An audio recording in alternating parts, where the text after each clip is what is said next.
revoltoso de los al rebelde de los panelistas, que sigue, ¿eh? De maestra sigue Ciruela. su cháchara, sí, total. Que tenga buena tarde, Lu. Igualmente, hasta mañana. Chau, chau. Chau, chau.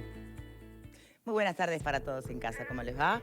Bueno, vamos a comenzar el programa de hoy remitiéndonos, dejamos de lado toda la cuestión presupuestal, tiene su punto de vinculación, obviamente, pero arranca desde otro lugar. Vamos a hablar de educación, pero en concreto sobre lo que se debate por estos días y en concreto hoy además, si se van a extender finalmente los horarios, las clases, y si más allá de ese punto, ¿hay o no hay estrategia para lo que va a suponer un recalculando educativo para el 2021? Nos está acompañando para poder analizar estos asuntos Juan Pedro Mis, docente, integrante del Comité Académico de EDUI 21. ¿Cómo le va? Hola, buenas tardes para todos. Muy bien. Muy bien, bueno, muy bien. ¿de qué hay que discutir hoy? ¿De qué hay que discutir? Yo creo que hay que discutir tres cosas. A ver.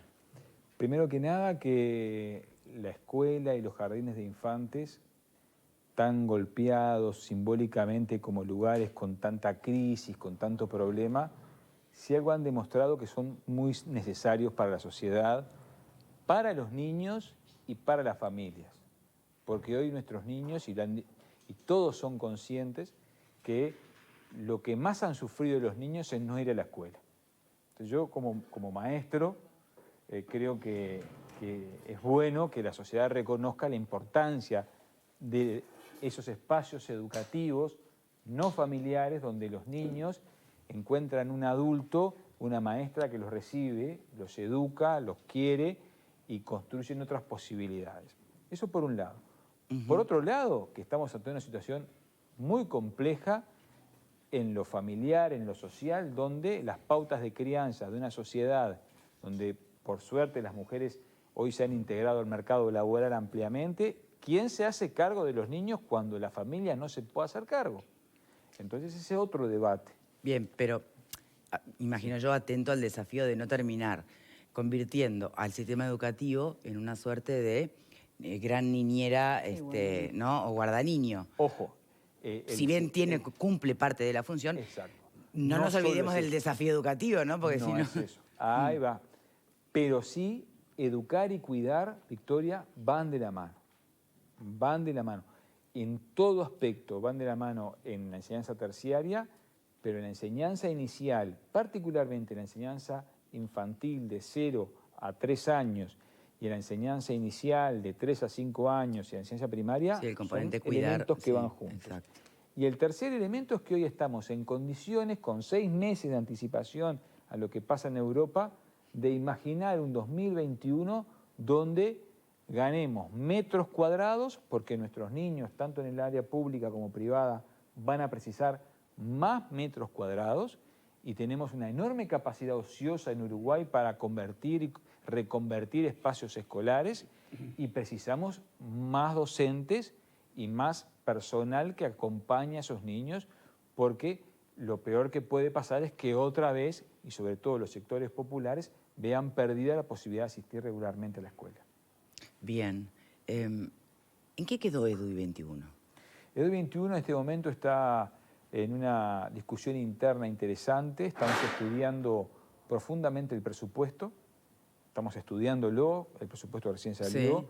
Estamos viendo de qué manera el presupuesto coincide o tiene algunas líneas con el libro abierto que presentamos hace unos años. En 15 días vamos a hacer una presentación oficial al respecto, vamos a ver en qué manera hoy por hoy se está encaminando el proyecto o tiene que ver el proyecto con el que se generó.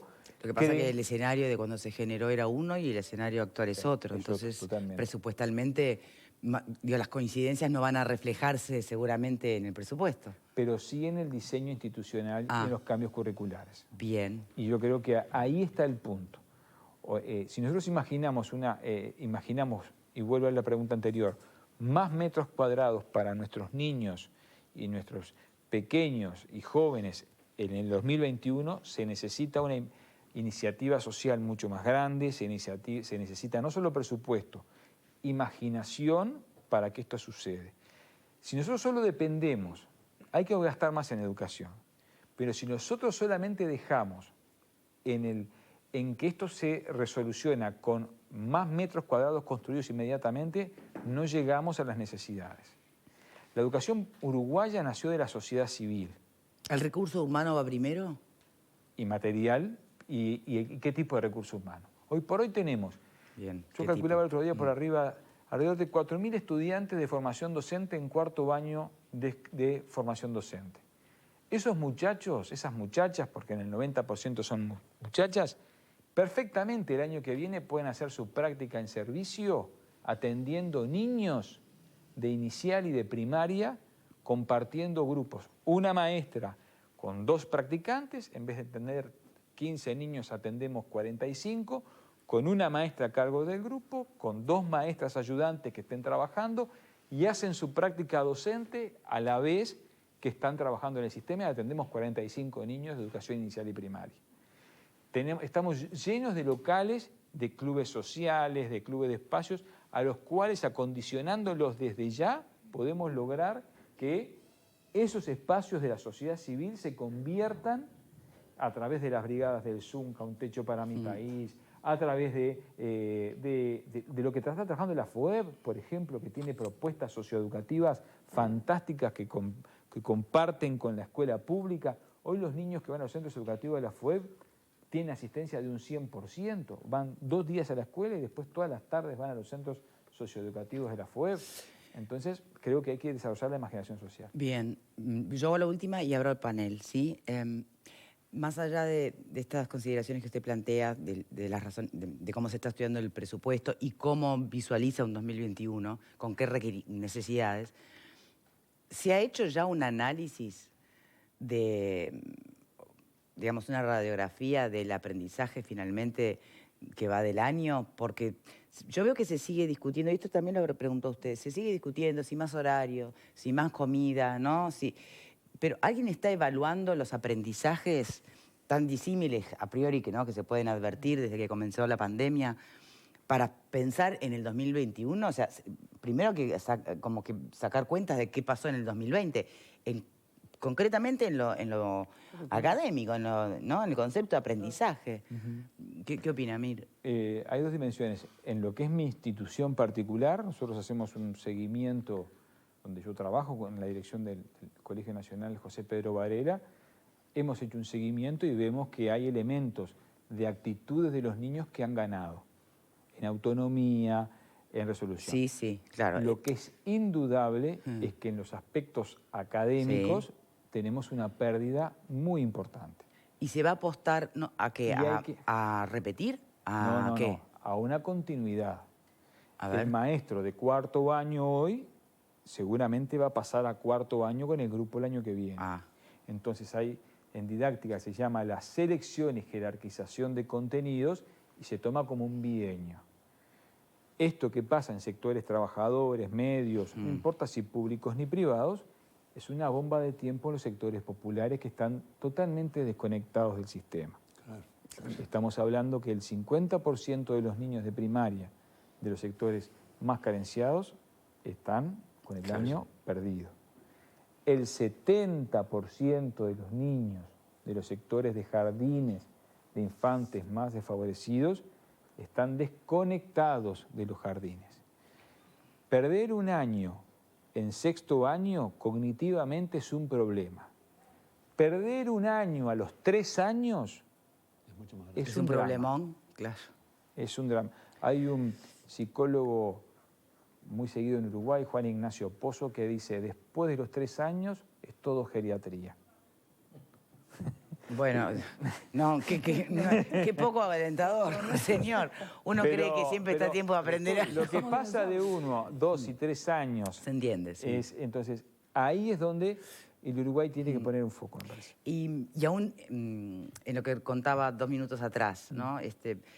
De cómo se iba a apostar a la jerarquización y selección de contenido y que un maestro de cuarto pasaba a quinto con el mismo grupo. Fundamental. Porque entonces tiene en cuenta, bueno, qué dimos acá, quiénes retuvieron, quiénes se quedaron por el camino, cómo emparejo. Pero eso es una cosa, el escenario entre segundo, tercero, cuarto, primero, segundo. Ahora, sexto, liceo. ¿Ese no es un desafío bien específico? Ojalá el Codicen, que por lo que veo por lo que he empezado a leer de la ley de presupuesto, tiene intención de articular primaria y secundaria, pero sería muy interesante que desde noviembre, ahora mismo, las escuelas y los liceos estén coordinando en qué prioridades van a ser para primer año. ¿Creen que hay tiempo para eso, que la cosa está organizada como para poderse dedicar a eso? Lo pregunto realmente, advirtiendo el tipo de reclamos que siguen haciendo los sindicatos, los debates de si más horario, menos horario, más comida, menos comida. O sea, ¿estamos con la mirada puesta donde hay que ponerla? Estamos, ahora me dijo el Mosquito. Los protagonistas, los actores fundamentales de este escenario, ¿están mirando lo que hay que mirar? ¿Qué piensan? No sé, me preguntas a mí. Buenas tardes. ¿Estás? No sé, te veo. No, ¿Estás? no, estaba pensando en todo. Sí, está. No, Está, ¿no? Es real. Sí, no, sí. estaba pensando en todo. Lo que pasa es que son una cantidad de cosas, ¿no? Yo en principio tenía preguntas más que respuestas. Bueno, bien. Muchas preguntas. Está, entonces, para comentarios antes de preguntas de alguien. Yo creo que estamos viviendo todavía una etapa de emergencia, ¿no? Creo que no podemos olvidar que hay centros que tal vez si se extiende el horario van a tener que... De vuelta a los protocolos, de vuelta a un montón de Protocolos, cosas. hablamos de auxiliares de limpieza, no los hay en algunos centros, han tenido que auxiliar las intendencias, han tenido que auxiliar otras instituciones. Entonces me parece que en este momento todavía, tal vez las autoridades lo hayan pensado, ¿no? Pero no lo sabemos. Lo que tenemos hasta ahora es que la rueda funcione, que empiece a funcionar. A mí me parece que el gran desafío es justamente lo que se está planteando acá, porque lo que se está generando es una brecha en el aprendizaje. No solamente entre quienes no están en el sistema todavía y quienes están, sino que quienes están también ya se sumaron con una brecha, porque no es lo mismo no haberse conectado nunca a la plataforma que haber hecho todas las tareas, por ejemplo. Digo, dentro de un mismo grupo hay centros que lo que hicieron fue segmentar entre quienes tienen mayor rendimiento juntos y quienes tienen menos rendimiento juntos.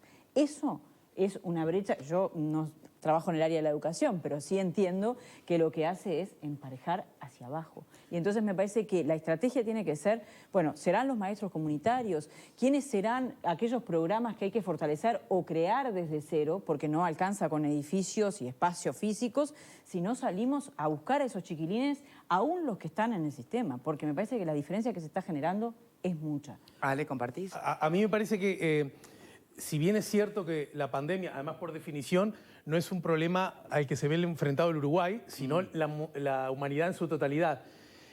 Lo que lejos de, en este caso, lejos de verlo como una debilidad, yo digo que es potencialmente una fortaleza en el entendido de que podemos nutrirnos de otras experiencias. Creo que vos insinuabas algo recién a propósito de, por cuestiones de calendario y de estaciones, lo que le está ocurriendo al viejo mundo. Europa. Quiero decir, son cosas que uno puede con humildad y con sentido de la responsabilidad ver, che, ¿y esta otra gente cómo lo está resolviendo? Lo que no significa que yo tenga que imitarlo, pero...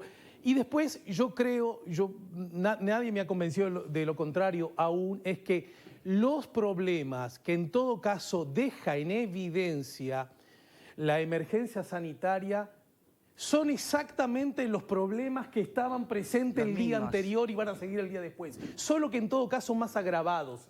Y ese es un asunto que no nos debe quitar del foco, es decir, los problemas que tenemos desde la perspectiva de la educación, y en particular la educación pública, es la única, verdadera y central herramienta para generar una república de igualdad de condiciones para sus habitantes. Ese es el asunto que todavía la seguimos corriendo de atrás. Y termino con un titular. No soy muy amigo que justamente en circunstancias de acortes presupuestarios sea la educación la que más debe sufrir. Si no, diría exactamente lo contrario. Alfredo.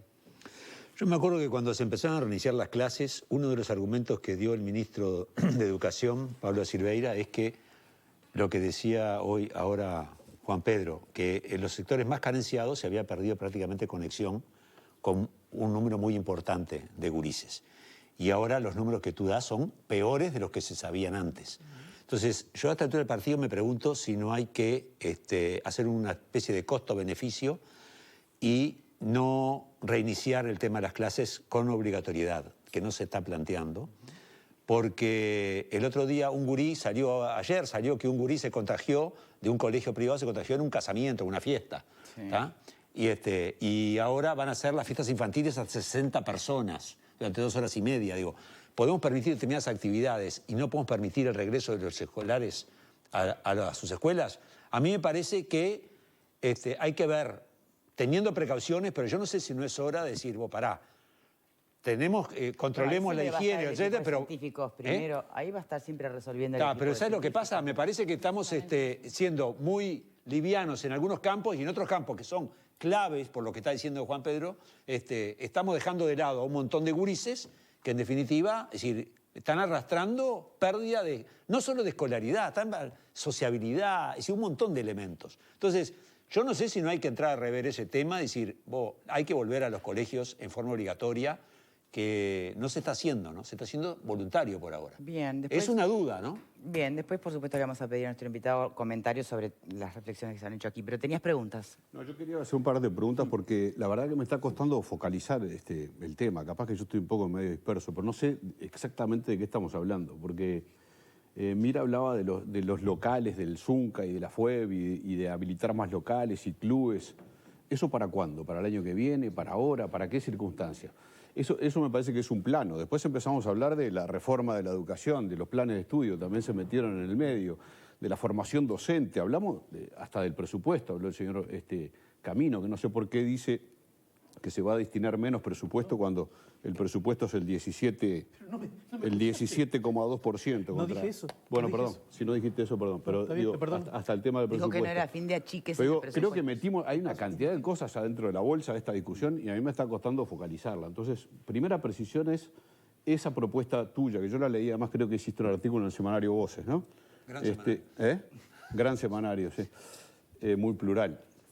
De ampliar los locales. Ahora, ¿cómo se haría eso? Porque primero en un contexto de pandemia, pues si no, no es necesario, o sí es necesario igual, aún no teniendo que guardar Pensando en el distancias y 2021, protocolos. decís, por ejemplo. Claro, pensando en el 2021. Igual es necesario, superada la pandemia, abrir esa cantidad de locales. Pero sobre todo me gustaría, capaz que la conductora un poco, pero más el foco de la discusión, ¿cuál es? Creo que todos hablamos de cosas, Bienvenido. de partes distintas.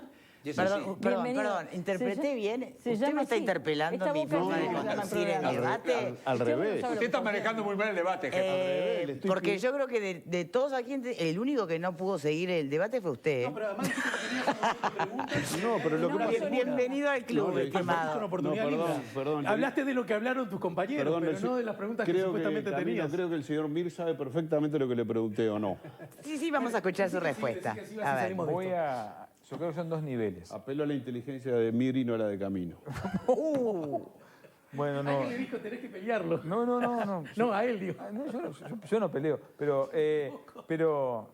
creo que en el tema de la mirada 2021, tratar de ser más claro, tomando en cuenta lo que está pasando en el hemisferio norte, se necesitan más metros cuadrados, porque además lo plantean todos los especialistas, por lo menos 1,5 metros de distancia por cada niño. Los niños necesitan metros cuadrados en los salones. Nosotros venimos de escuelas. En mi vieja y querida escuela Pedro Figari éramos 40 niños en un salón, todos derechitos, fijados en la escuela vareliana, y para ese modelo no nos fue bien, no nos fue mal. Salimos todos, fuimos al liceo, y de última, alguien de la escuela pública del Cerrito de la Victoria está hablando de un canal de televisión. Entonces, para ese modelo escolar no estuvo mal. El mundo cambió y hoy las escuelas de hoy necesitan más metros cuadrados por niño. ¿Por qué? Porque son las nuevas plazas públicas. Antes jugábamos en el fondo de Otonelo, Con o sin pandemia. con o sin pandemia. Bien. Lo que sí se necesitan son más metros cuadrados, tanto de patios como de espacios multiuso, que la sociedad tiene que volver a mirar a la educación pública y ese espacio de la infancia con más metros cuadrados, porque otra cosa se precisa metros cuadrados inclusivos, con rampas para que los niños vayan. Lo que digo, para el año que viene necesitamos, si queremos que los niños tengan regularidad, hasta ahora la ciencia nos dice no pueden ser más de 15 niños por aula.